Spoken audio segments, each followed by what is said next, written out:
지금 일본 자동차 산업이 완전 마비됐습니다. 도요타, 닛산, 혼다 주요 공장들이 일제히 생산을 중단했습니다. 20년 만에 처음 벌어진 일인데요. 원인은 단 하나, 한국 배터리 공급 중단이었습니다. 일주일 전만 해도 일본은 자신만만했습니다. 3개월 내 한국 배터리 완전 대체를 공언했는데요. 하지만 충격적인 사실은 일본 전기차 배터리의 62%가 한국산이었다는 점입니다. 한국은 항의하지 않았습니다. 대신 전수 품질 검수를 시작했는데요. 기술을 의심하니 기준으로 증명하겠다는 메시지였습니다.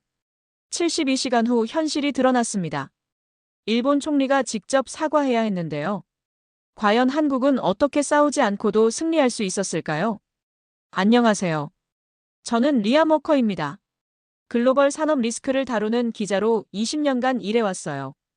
오늘 아침 8시 30분, 도쿄에서 한 통의 공식 발표가 나왔습니다. 일본 정부가 한국 배터리에 대한 완전한 탈의존을 선언한 거죠. 회견장에는 100여 명의 기자들이 몰려들었어요. 플래시가 터지는 소리가 끊임없이 울려 퍼졌습니다. 발표자의 목소리는 확신에 차 있었어요. 우리는 더 이상 한국 기술에 의존하지 않습니다. 그의 손짓은 단호했고 표정에는 자신감이 넘쳐났죠. 회견장 분위기는 마치 승리 선언을 하는 것 같았습니다. 3개월 내 완전 대체라는 목표가 제시됐어요. 구체적인 로드맵과 함께 말이죠. 일본 산업계 전체가 이 결정을 지지한다는 내용도 포함되어 있었습니다. 발표 문서는 22페이지에 달했어요. 저는 그 순간 묘한 위화감을 느꼈습니다. 이런 식의 일방적 선언이 과연 현실적일까 하는 의문이 들었거든요. 하지만 회견장의 열기는 뜨거웠어요. 기자들의 질문도 대부분 찬성 일색이었습니다. 회견이 끝나고 나서도 그 자신만만한 목소리가 계속 귓가에 맴돌았어요. 한국 기술 없이도 충분히 가능하다는 말이 특히 강렬했죠. 발표자는 마지막까지 미소를 잃지 않았습니다. 저는 숙소로 돌아가는 택시 안에서 계속 생각했어요. 과연 이 선언이 어떤 결과를 가져올지 말이죠. 창밖으로 보이는 도쿄의 야경은 평소와 다름없이 화려했습니다. 하지만 뭔가 큰 변화의 전조 같은 느낌이 들었어요. 그날 밤, 저는 이 사건을 기록하기로 마음먹었습니다. 과연 일본의 이 선택이 어떤 파장을 불러일으킬지 지켜보겠다고 다짐했죠. 일본 발표 이후 사흘이 지났습니다. 저는 이 선언의 실현 가능성을 파악하기 위해 일본 자동차 산업 구조를 들여다보기 시작했어요. 첫 번째로 조사한 건 일본 내 배터리 재고 현황이었습니다. 일본 자동차 회사들도 저스트 인타임 시스템을 사용하거든요. 평균 배터리 재고가 72시간분에 불과했어요. 이 숫자를 확인하는 순간 의문이 들었습니다. 도쿄의 한 자동차 공장 관리자와 통화했어요. 그의 목소리는 조심스러웠죠. 배터리 공급이 사흘만 중단되어도 우리 생산 라인이 멈춘다고 말했습니다. 20년간 이 현장에서 일해온 그조차 대안이 명확하지 않다고 했어요. 일본 내 배터리 공급 구조도 파악해봤습니다. 전기차용 배터리의 62%가 한국산이었어요. 도요타, 닛산, 혼다 모두 한국 배터리에 상당 부분 의존하고 있는 상황이었습니다. 일본 정부가 제시한 3개월 대체 계획도 뜯어봤어요. 대한 공급업체 목록은 있었지만 구체적인 물량 확보 방안은 모호했습니다. 특히 품질과 가격 경쟁력 부분에서 의문이 컸어요. 오사카의 한 배터리 연구소 전문가는 솔직하게 말했습니다. 한국 기술 수준을 따라잡으려면 최소 2년은 걸릴 것이라고요. 그의 표정은 걱정스러워 보였어요. 일본 언론들도 미묘한 우려를 드러내기 시작했습니다. 과연 실현 가능한가라는 제목의 기사들이 조금씩 나오고 있었어요. 정부 발표와는 다른 분위기였죠. 저는 그날 밤 데이터를 정리하면서 한 가지 사실을 깨달았어요. 일본의 선언이 실제로 실행된다면 가장 큰 타격을 받는 건 일본 자신일 거라는 점이었습니다. 숫자는 거짓말하지 않으니까요. 일본의 발표가 나온 지 일주일이 흘렀습니다. 저는 한국 측 반응을 기다리고 있었어요.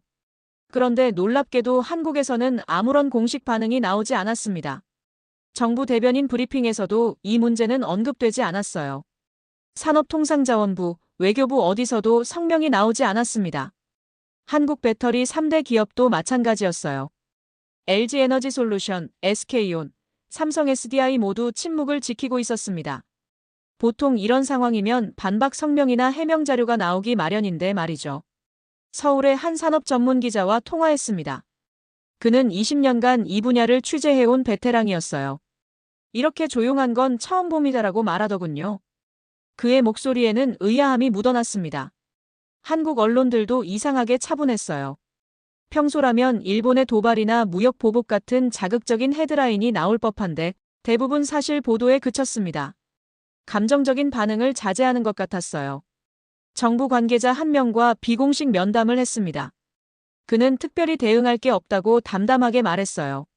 시장이 알아서 판단할 것이라는 게 그의 설명이었습니다. 너무 의연해서 오히려 어색했죠. 한국 배터리 업체 임직원들의 반응도 예상과 달랐어요. 분노나 당황보다는 무덤덤함에 가까웠습니다. 한 엔지니어는 우리 일만 잘하면 된다고 말하더군요. 소셜미디어에서도 한국 네티즌들의 반응은 생각보다 차분했어요. 격앙된 댓글보다는 지켜보자는 분위기가 더 많았습니다. 이런 침착함이 오히려 인상적이었어요. 저는 이 침묵이 단순한 무반응이 아니라는 느낌을 받았습니다. 뭔가 계산된 대응 같다는 생각이 들었어요. 하지만 구체적으로 무엇을 준비하고 있는지는 알 수 없었습니다. 그날 밤, 저는 한국의 이런 침묵이 과연 무엇을 의미하는지 곰곰 생각해봤어요. 폭풍전의 고요일까 아니면 정말 별다른 대응 계획이 없는 걸까요? 한국의 침묵이 이어지던 열흘째, 저는 우연히 중요한 단서를 발견했습니다. 서울 출장 중 한 배터리 공장을 방문할 기회가 생겼어요. 그곳에서 윤태석이라는 엔지니어를 만났습니다. 25년간 배터리 품질 관리를 담당해온 베테랑이었어요. 그의 작업복에는 수많은 안전 인증 배지가 붙어 있었습니다. 윤태석은 감정을 배제한 채 담담하게 말했어요. 일본이 우리 기술을 의심한다면 우리는 그 의심에 정확히 답해야 합니다. 그의 눈빛은 차분했지만 확고했죠. 그는 회의실로 저를 안내했습니다. 벽면에는 품질 관리 차트들이 빼곡히 붙어 있었어요. 우리 불량률은 0.001%입니다. 라고 그는 숫자를 정확히 말했어요. 25년간 쌓아온 데이터가 그 말을 뒷받침하고 있었습니다. 의심받은 기술은 말이 아니라 기준으로 증명해야 합니다. 윤태석의 목소리에는 흔들림이 없었어요. 그는 마치 공식을 읽듯 말을 이어갔습니다. 전수검수가 우리의 답입니다. 저는 그가 말하는 전수검수의 의미를 물어봤어요. 모든 제품을 처음부터 다시 검증하는 겁니다라는 답이 돌아왔습니다. 출하 예정인 모든 배터리를 재점검한다는 뜻이었어요. 윤태석은 컴퓨터 화면을 보여줬습니다. 검수 프로토콜이 상세히 나와 있었어요. 온도, 전압, 용량, 안전성 각 항목마다 기준치가 명시되어 있었습니다. 하나라도 기준에 못 미치면 출하하지 않습니다라고 그는 말했어요. 이 과정이 얼마나 걸리는지 물어봤습니다. 최소 72시간이라는 답이 나왔어요. 기존 출하 일정은 모두 중단될 수밖에 없었습니다.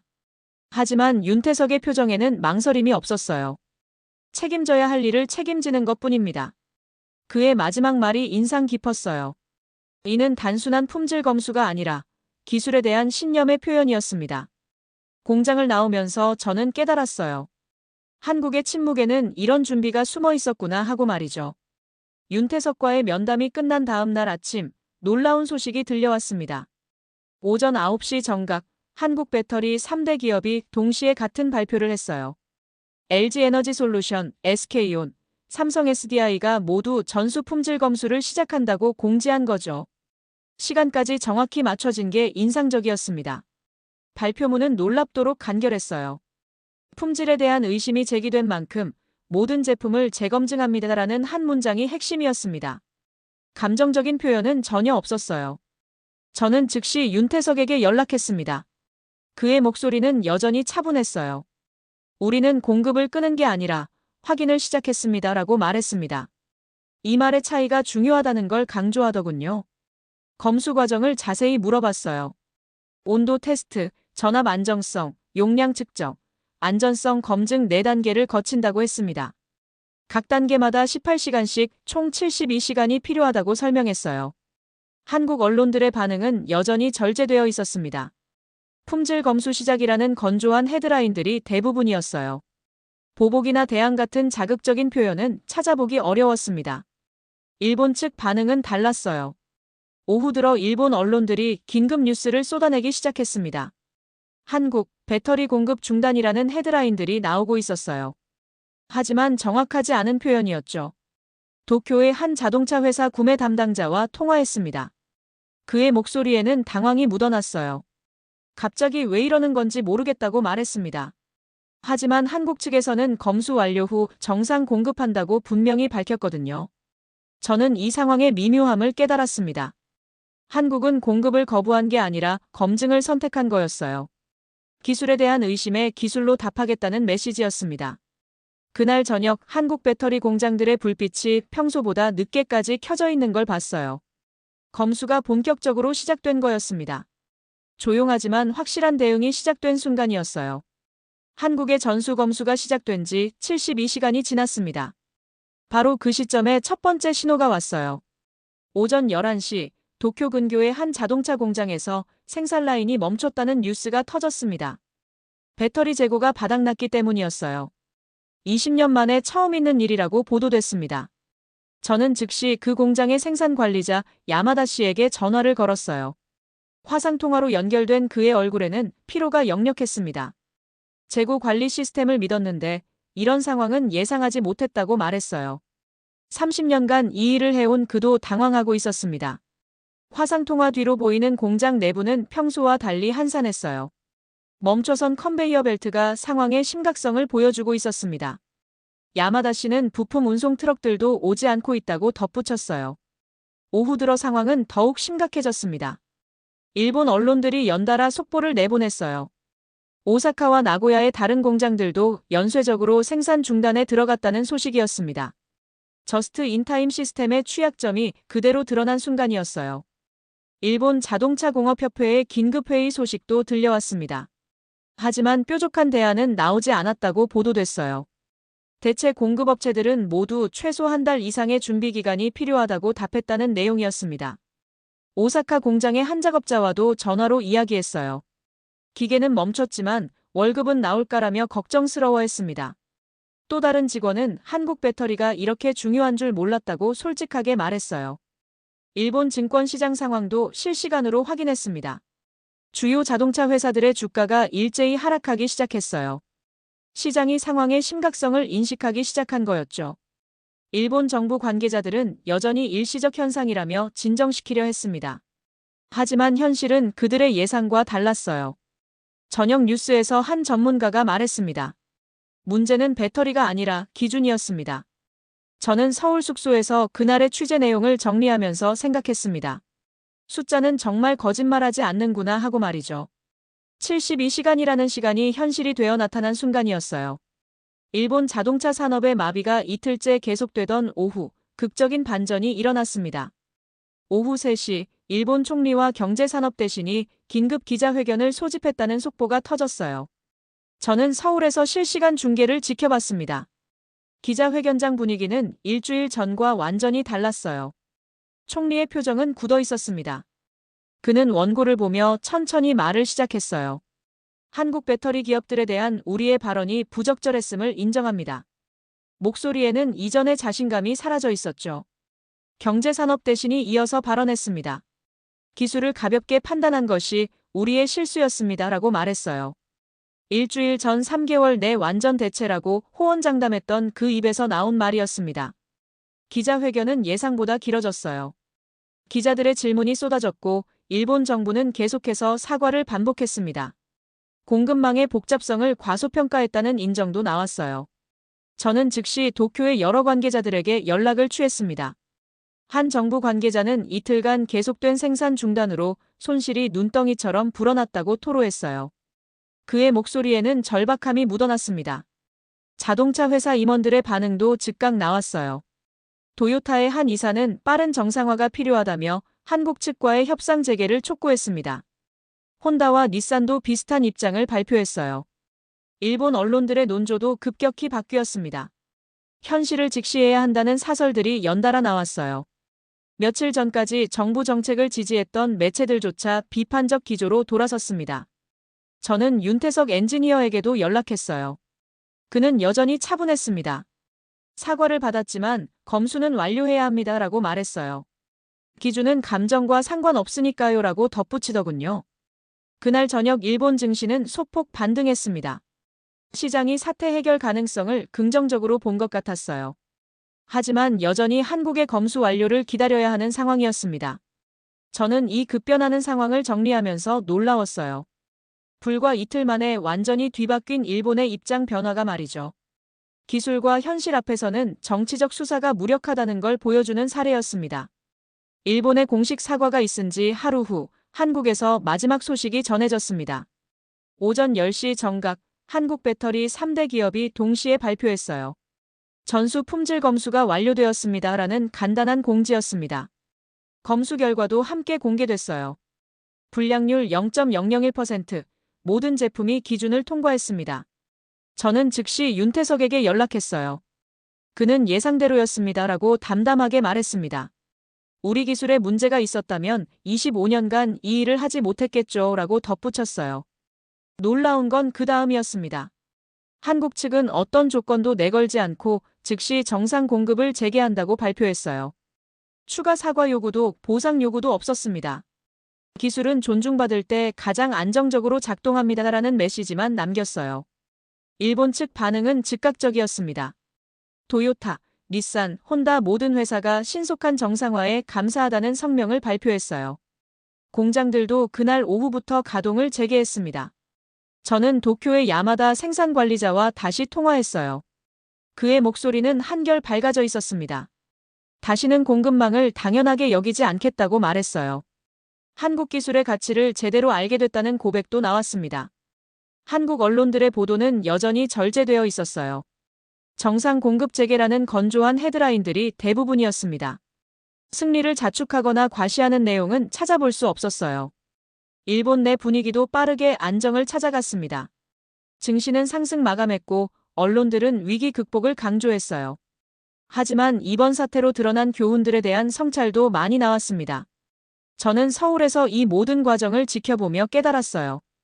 한국은 처음부터 끝까지 싸우지 않았습니다. 기술을 존중하라는 기준을 제시했고 세계가 그 기준으로 돌아온 것뿐이었어요. 윤태석과의 마지막 통화에서 그는 이렇게 말했습니다. 우리는 원래 하던 일을 계속할 뿐입니다. 좋은 기술을 만드는 일 말이에요. 그의 목소리에는 변함없는 평정심이 담겨 있었습니다. 그날 밤 저는 이 일주일간의 기록을 마무리했어요. 한국은 힘으로 이긴 게 아니었습니다. 기준을 지켰고 그 기준이 스스로 답이 되었던 거였죠. 기술은 정말 존중받을 때 가장 안정적으로 작동한다는 걸 목격한 소중한 경험이었어요. 이 이야기 여러분은 어떻게 보셨나요? 세계가 한국을 어떻게 보고 있는지 계속해서 전해드리겠습니다. 구독해 두시면 중요한 장면들을 놓치지 않으실 수 있습니다.